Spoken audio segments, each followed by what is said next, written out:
Hai kanca nyanyi, sing seneng cerita, gosip, sing ra ono gawean dan lain-lain. Ayo rene kumpul mbak aku ning channel nyanyi. Ngomong apa ae sak pole, sing penting tetap sopan yes. Jalali subscribe, like, komen.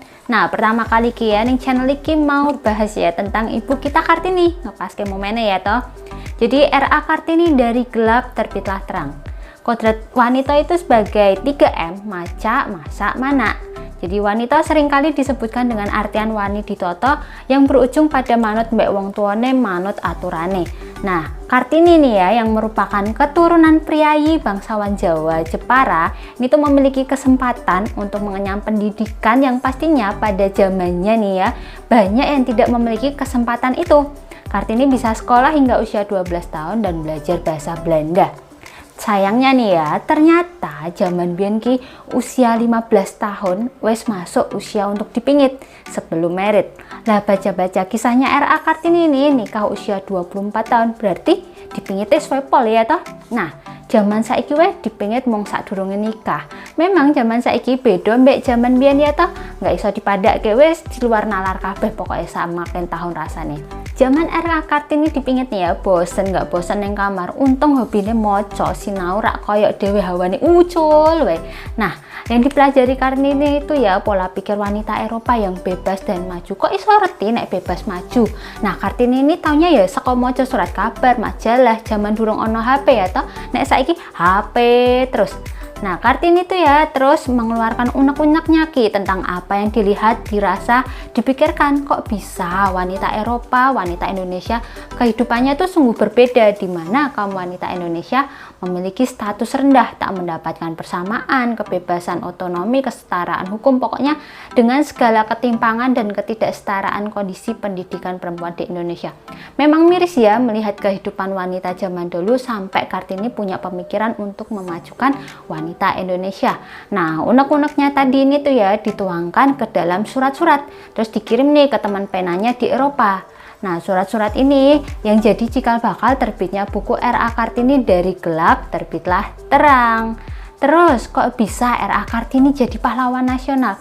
Ya ini tuh memang sebenarnya jadi sebuah kontroversi ya, karena tadi kan kita bahas Kartini ya dipingit dari usia 15 sampai 24 baru nikah nih ya. Terus ternyata RA Kartini itu sebagai istri itu istri keempat ya dari Bupati Rembang KRM Adipati Aryo Singgih. Zaman dahulu memang sih kalau istri boleh lebih dari satu, memang sudah tradisi gitu loh, jadi nggak masalah. Nah itu masalahnya kok mau dipoligami, padahal Kartini punya pandangan idealis. Tapi ternyata ini tuh sebenarnya Raden Aryo itu juga sempat menolak ya, cuman karena permintaan istrinya Sukarmila sebelum meninggal dengan harapan anak-anak mereka tuh nanti akan mendapatkan pendidikan yang baik dari Kartini. Ternyata Sukarmila ini juga kagum ya atas pemikiran-pemikiran Kartini.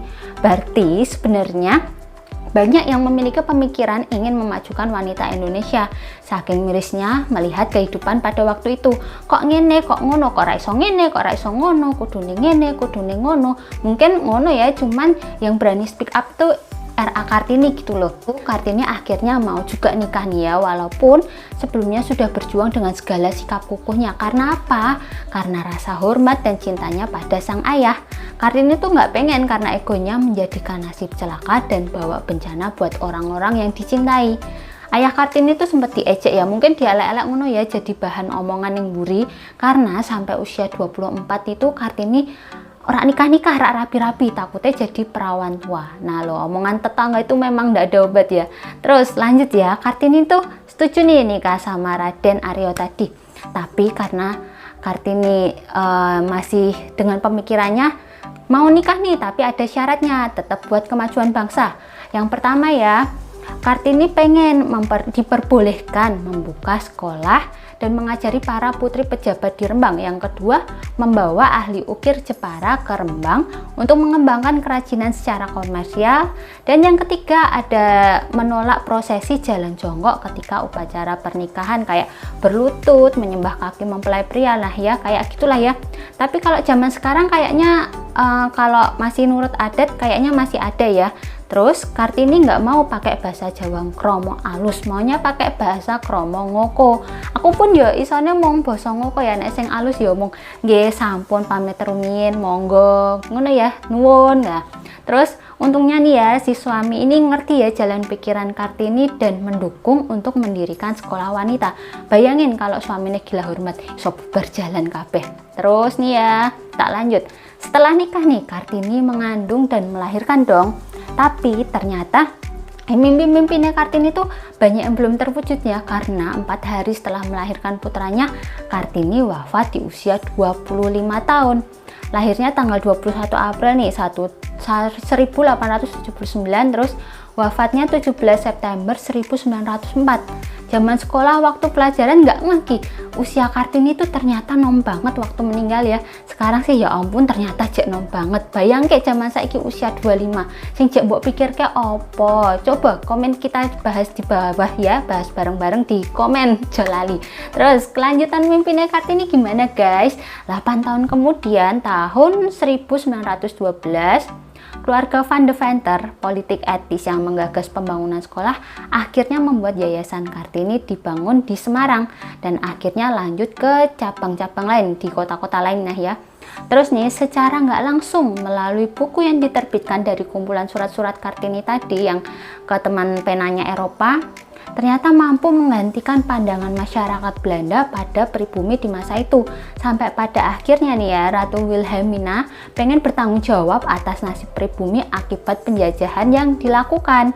Nah ini tuh yang disebut politik etis, tapi kita nggak mau bahas lebih dalam nah ya. Terus dengan cara apa ya? Dengan membangun saluran irigasi, memberikan pendidikan, mengajak migrasi. Kayak gitu sepertinya yang saya baca. Terus kontroversinya di mana? Kok tadi kan kita bicara R.A. Kartini jadi istri keempat karena mau dipoligami, padahal beliau sudah sedemikian rupa berjuang tapi akhirnya menyerah pada nasib. Terus karena mungkin dianggap jasanya tuh kurang konkret ngono ya, cuma nulis suratnya dibikin buku. Nah, tapi ya dari beberapa sumber memang menyebutkan seperti itu. Cuma dari pandangan saya sendiri, walaupun cuma buku, kalau dibaca diambil sisi positifnya pasti tetap bermanfaat ya toh. Walaupun di sisi lain entah ada pro kontra bukunya dikaitkan dengan politik etis, yang pasti saat ini kita sebagai wanita bisa berdiri di atas kaki kita sendiri. Jadi selamat Hari Kartini untuk kita semua gitu ya.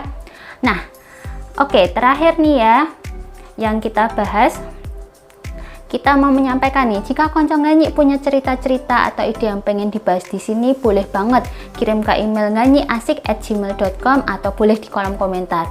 Wes bar nganyi rasa suwe-suwe akeh gawean liyane sing kudu dicanda. Ojo lali subscribe, like, komen ya. Sampai jumpa lagi.